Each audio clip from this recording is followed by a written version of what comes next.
بسم الله الرحمن الرحيم ليس البر أن تولوا وجوهكم قبل المشرق والمغرب ولكن البر من آمن بالله واليوم الآخر والملائكة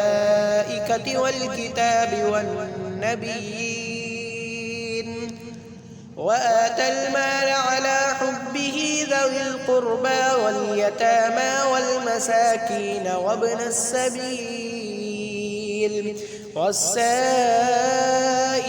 وفي الرقاب وأقام الصلاة وآتى الزكاة والموفون بعهدهم إذا عاهدوا والصابرين في البأساء والضراء وحين البأس أولئك الذين صدقوا وأولئك هم المتقون يا أيها الذين آمنوا كتب عليكم القصاص في القتلى الحر بالحر والعبد بالعبد والأنثى بالأنثى فمن عفي له من أخيه شيء فاتباع بالمعروف وأداء إليه بإحسان ذلك تخفيف من ربكم ورحمة فمن اعتدى بعد ذلك فله عذاب أليم ولكم في القصاص حياة يا الألباب لعلكم تتقون كتب عليكم إذا حضر أحدكم الموت إن ترك خيرا الوصية للوالدين والأقربين بالمعروف حقا على المتقين فمن بدله بعدما سمعه فإنما إثمه على الذين يبدلونه إن الله سميع عليم فمن خاف من موص جنفا أو إثما فأصلح بينهم فلا إثم عليه إن الله غفور رحيم يا أيها الذين آمنوا كتب عليكم الصيام كما كتب على الذين من قبلكم لعلكم تتقون أياما معدودات فمن كان منكم مريضا أو على سفر فعدة من أيام أخر وعلى الذين يطيقونه فدية طعام مسكين فمن تطوع خيرا فهو خير له وأن تصوموا خير لكم إن كنتم تعلمون شهر رمضان الذي أنزل فيه القرآن هدى للناس وبينات من الهدى والفرقان فمن شهد منكم الشهر فليصم ومن كان مريضا أو على سفر فعدة من أيام أخر يريد الله بكم اليسر ولا يريد بكم العسر ولتكملوا العدة ولتكبروا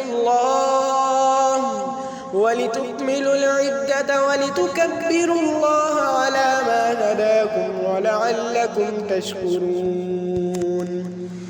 وإذا سألك عبادي عني فإني قريب أجيب دعوة الداعي إذا دعاني فليستجيبوا لي وليؤمنوا بي لعلهم يرشدون أحل لكم ليلة الصيام الرفث إلى نسائكم هن لباس لكم وأنتم لباس لهن علم الله أنكم كنتم تختانون تختانون أنفسكم فتاب عليكم وعفى عنكم فالآن باشروهن وابتغوا ما كتب الله لكم وكلوا واشربوا حتى يتبين لكم الخيط الأبيض من الخيط الأسود من الفجر ثم أتموا الصيام إلى الليل فلا تباشروهن وأنتم عاكفون في المساجد تلك حدود الله فلا تقربوها كذلك يبين الله آياته للناس لعلهم يتقون ولا تأكلوا أموالكم بينكم بالباطل وتدلوا بها إلى الحكام لتأكلوا فريقا من أموال الناس بالإثم وأنتم تعلمون يسألونك عن الأهلة قل هي مواقيت للناس والحج وليس البر بأن تأتوا البيوت من ظهورها ولكن البر من اتقى وأتوا البيوت من أبوابها واتقوا الله لعلكم تفلحون وقاتلوا في سبيل الله الذين يقاتلونكم ولا تعتدوا إن الله لا يحب المعتدين واقتلوهم حيث ثقفتموهم وأخرجوهم من حيث أخرجوكم والفتنة أشد من القتل ولا تقاتلوهم عند المسجد الحرام حتى يقاتلوكم فيه فإن قاتلوكم فاقتلوهم كذلك جزاء الكافرين فإن انتهوا فإن الله غفور رحيم وقاتلوهم حتى لا تكون فتنة ويكون الدين لله فإن انتهوا فلا عدوان إلا على الظالمين الشهر الحرام بالشهر الحرام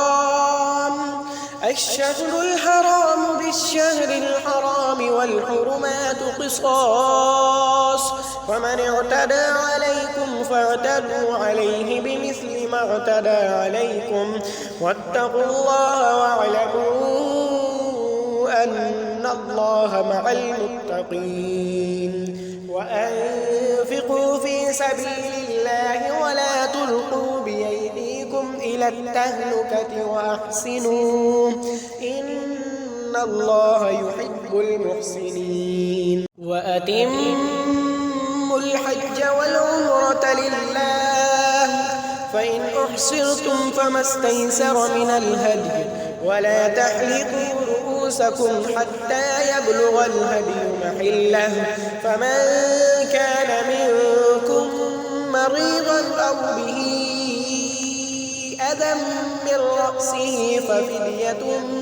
من صيام أو صدقة أو نسك فإذا أمنتم فمن تمتع بالعمرة إلى الحج فما استيسر من الهدي فمن لم يجد فصيام 3 أيام في الحج و7 إذا رجعتم تلك 10 كاملة ذلك لمن لم يكن أهله حاضر المسجد الحرام واتقوا الله واعلموا أن الله شديد العقاب الحج أشهر معلومات فمن فرض فيهن الحج فلا رفث ولا فسوق ولا جدال في الحج وما تفعلوا من خير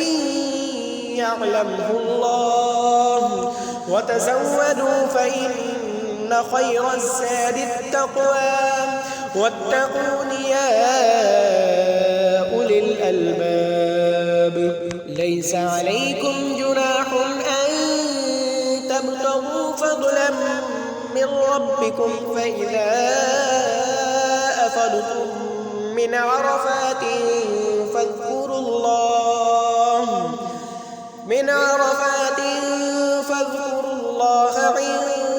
عند المشعر الحرام واذكروه كما هداكم وإن كنتم من قبله لمن الضالين ثم أفيضوا من حيث أفاض الناس واستغفروا الله إن الله غفور رحيم فإذا قضيتم مناسككم فاذكروا الله كذكركم آباءكم أو أشد ذكرا فمن الناس من يقول ربنا آتنا في الدنيا وما له في الآخرة من خلاق ومنهم من يقول ربنا آتنا في الدنيا حسنة وفي الآخرة حسنة وقنا عذاب النار أولئك لهم نصيب مما كسبوا والله سريع الحساب واذكروا الله في أيام معدودات فمن تعجل في يومين فلا إثم عليه ومن تأخر فلا إثم عليه لمن اتقى واتقوا الله واعلموا أنكم إليه تحشرون ومن الناس من يعجبك قوله في الحياة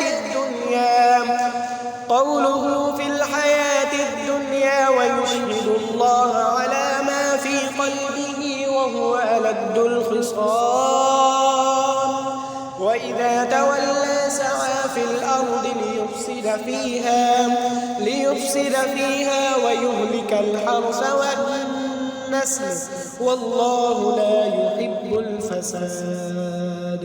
وإذا قيل له اتق الله أخذته العزة بالإثم فحسبه جهنم ولبئس المهاد ومن الناس من يشري نفسه ابتغاء مرضات الله والله رؤوف بالعباد يا أيها الذين آمنوا ادخلوا في السلم كافة ولا تتبعوا خطوات الشيطان إنه لكم عدو مبين فإن زللتم من بعد ما جاءتكم البينات فاعلموا أن الله عزيز حكيم هل ينظرون إلا أن يأتيهم الله في ظلل من الغمام والملائكة وقضي الأمر